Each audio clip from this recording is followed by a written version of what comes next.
لەگەڵ میوانەکەم قسە دەکەم بەڕێز جوان ڕۆژبەیانی یاریدەدەری بەرپرسی پەیوەندیە گشتیەکانی پارتی دموکراتی کوردستان لە هەولێرەوە لەگەڵما.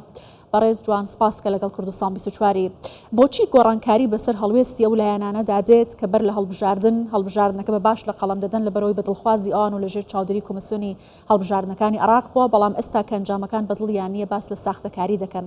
ئەمە چامانجێکی لە پشتە.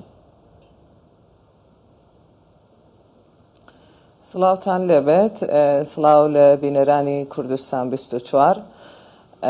طبعا من لەوە دەست پێ دەکەم هەر حزبێکی سیاسی کە دێتە ناو هەڵبژاردنەوە دەبێت پێشوەختە خوێندنەوەی هەبێت لەسەر هەڵبژاردن و دەنگدەرانی هەرێمدان، چونکە هەڵبژاردن نەبووە کە لە هەرێمی کوردستان ڕوو بدات بۆ ئەوەی خوێندنەوەیان نەبێت لەسەری ئەوان پێش هەڵبژاردن قسەیەکی تریان دەکرد لەسەر ئەوەی کە کۆمیسیۆنی ئەمجارە کۆمیسیۆنی عێراقە و ناتواندرێ هیچ ساختەیەکی تێدا بکرێت، کەچی دوای هەڵبژاردن لە ماوەی مانگێک کەمتر لە قسەکانیان شێوازی قسەکان گۆڕدران لەبەر ئەوەی خوێندنەوەی سیاسیان نییە لەسەر بابەتەکان، واقعیانە سەیری ڕووداوەکان ناکەن و ئەو قسەی لێوە دەکەن و ئەو گفتوگۆیانەی لەسەر هەڵبژاردن و لەسەر هەر بابەتێکی تر قسەی لەسەر دەکەن دەربڕینی ناخ و سروشتی خۆیانە بەبێ ئەوەی هیچ خوێندنەوەیەک لەسەر بابەتەکان بکردرێ و واقعی بابەتەکە ببیندرێ. زۆر باشە، بەڵام باسێک لە کشانەوەی هەندێک لەو لایەنانە لە بەشداری لە حکوومەت دەکرێت، واتە بەشداری پەرلەمان و حکوومەتی داهاتوو ناکەن. ئەمە چه کاریگەریەکی لەسەر پرۆسەی سیاسی لە هەرێمی کوردستان دەبێت بەگشتی؟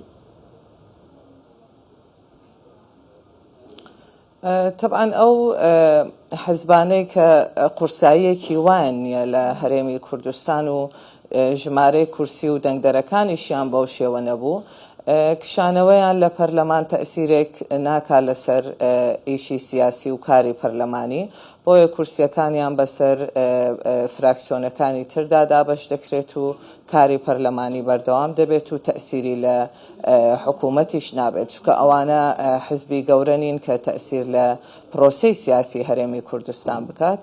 کشانەوەی ئەوان هیچ لە مەوزوعەکە ناگۆڕدرێت ئەنجامی هەڵبژاردنەکانیان خودی پێشووی پەرلەماندا. بەڕێز جوان، ئەوانەی کە وەکو ئۆپۆزیسیۆن لە پەرلەماندا بەشداریان دەکرد ئەو بانگەشەیە کە بۆ خۆیان دایان کرد وەکو ئۆپۆزیسیۆن لەنێو پەرلەمان توانیان جێبەجێ بکەن، یا ئەمانەی کە ئێستاش هەیە بیان وەتەنیا؟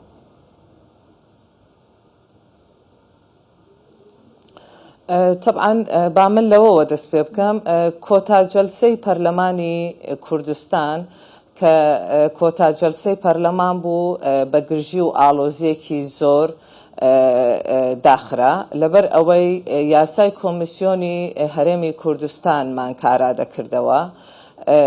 فراکسیۆنەکانی تر هەرچی گرژی و ناخۆشی هەبوو، هەرچی شەڕ و شەڕەجنێو هەبوو لە ناو پەرلەمان بەکاریان هێنا، سەرۆکی پەرلەمان جەلسەی پەرلەمانی بەجێهێشت بە گرژی و ئاڵۆزیەکی زۆرەوە پەرلەمان داخران، نەیانویست کۆمیسیۆنی هەرێمی کوردستان کارا بکرێتەوە لەبەر ئەوەی مەبەستیان بوو کە کۆمیسیۆنی عێراق سەرپەرشتی هەڵبژاردنەکانی پەرلەمانی کوردستان بکات، کە ئەوە بوو کۆمیسیۆنی عێراقیش سەرپەرشتی کرد و هیچ لە مەوزوعی پارتی دموکراتی کوردستانیش نەگۆڕدرا، چونکە پارتی دموکراتی کوردستان بنچینە و بناغی پتەوە، بۆیە هەر کۆمیسیۆنێک بێ سەرپەرشتی هەڵبژاردن بکات پارتی براوە یەکەم دەبێت لە هەموو سەرجەمە هۆڵانە بۆ دژایەتیکردنی پارتی بوو.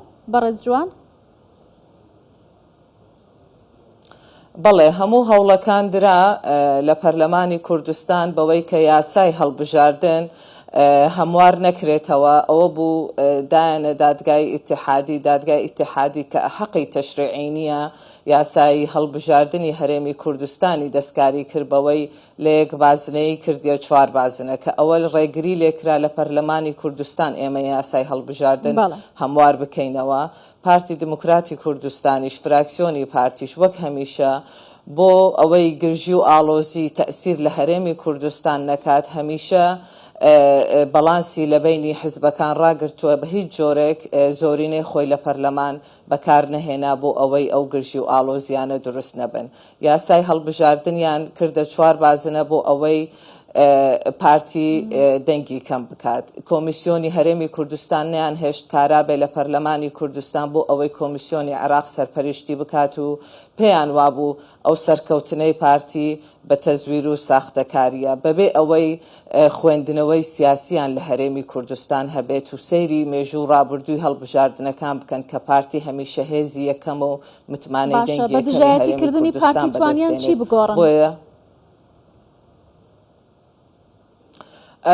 بەدژایەتیکردنی پارتی هیچ لە مەوزوعەکە نەگۆڕدرا، بەعکسەوە پارتی هەر وەکو خۆی بە پلەی یەکەم مایەوە و هەر بە پلەی یەکەمیش دەمێنێتەوە. پارتی سەنگی خۆی و دەنگی هەرێمی کوردستان و متمانەی هەرێمی کوردستان زیاتر دەکات، کەمتر ناکات. دژایەتیەکان تەنها بۆ خۆیان گەڕایەوە، قسەکانیان تەنها قسەی بێ ئەوەیە کە لەسەر ئەساسی بە دوواداچوون و ئیش و کارەکان بێت. قسەکانیان قسەی سەر شاشەیە و بۆ ئەوەیە کە بە خەڵکی هەرێمی کوردستان بە شێوازێکی تر بڕوانێ. بەڵام خۆشبەختانە خەڵکی هەرێمی کوردستان مێژوویەکی دوور و درێژی هەرێمی کوردستانی لەبەرچاوە، مێژووی ئاوەدانی و خۆشگوزارانی و پاراستنی خەڵکی هەرێمی کوردستانی لەبەرچاوە. بۆیە ئەو قسانەی کە کرا تەنها قسەی سەر شاشە و قسەی خۆیان بوو بەبێ لێکدانەوە، چکە زۆر ناشرینە و زۆر عیبەیەکی گەورەیە کە تۆ لە حزبێکی سیاسی دابی و لێکدانەوەی خۆت زۆر بە دڵنیاییەوە بدەیە خەڵکی هەرێمی کوردستان و دوای هەفتەیەکی تر لی پاشگەز بیتەوە لە قسەکانی خۆت و قسەکان بگۆڕدرێەوە شتێکی لە ڕۆی سیاسەوە. ئەوە پێناسە و ڕۆڵی ئۆپۆزیسیۆنێکی تەندروستە ئەگەر ئێمە بەراوردی بکەین بۆ ئۆپۆزیسیۆنێک کە ئێستا بەناو ئۆپۆزیسیۆنەوە لە هەرێمی کوردستان قسە دەکەن؟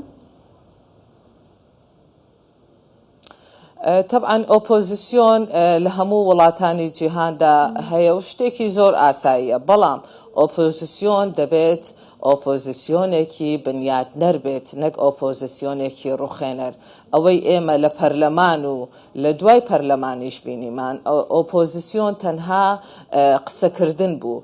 خۆ لە پەرلەمانی کوردستان ئەوەی کە قسەی دەکرد تەنها قسە بوو. ئێمە نەمان بینی ڕۆژێک لە ڕۆژان لە راپۆرت نووسینێک بەشدار بن، لە پرۆژە نووسینێک بەشدار بن، لە پرسێکی نیشتیمانی کە پەیوەست بێ بە هەرێمی کوردستان بەشدار بن و دەنگی لەسەر بدەن. ڕۆڵی ئۆپۆزیسیۆن تەنها قسەکردن بوو، جنێودان بوو بە دەسەڵات و بە حکوومەتی هەرێمی کوردستان. هیچ ڕۆڵێکی تر بەکردەوە لە ئۆپۆزیسیۆنمان نەبینی. ئەوە تا دەنگی حزبەکانی پێشووتری ئۆپۆزیسیۆنیش کە بە ناوی ئۆپۆزیسیۆن هاتنە ناوکایی سیاسیەوە، ئەوە ئێستا دەبینین دەنگەکانیان پرد بۆ بەرەو ئۆپۆزیسیۆنێکی تر ڕۆیشتە. ئۆپۆزیسیۆنەکانی ئێستاش بە هەمان شێوە هەڵبژاردن بە هەڵبژاردن وردە وردە نامێنن لە ساحەکە ئەگەر بەو شێوازە ڕەفتار بکەن. بەڵێ بەڕێز جوان ڕۆژبەیانی یاریدەدەری بەرپرسی پەیوەندی گشتیەکانی پارتی دموکراتی کوردستان، سپاس لە هەولێرەوە لەگەڵمان بووین.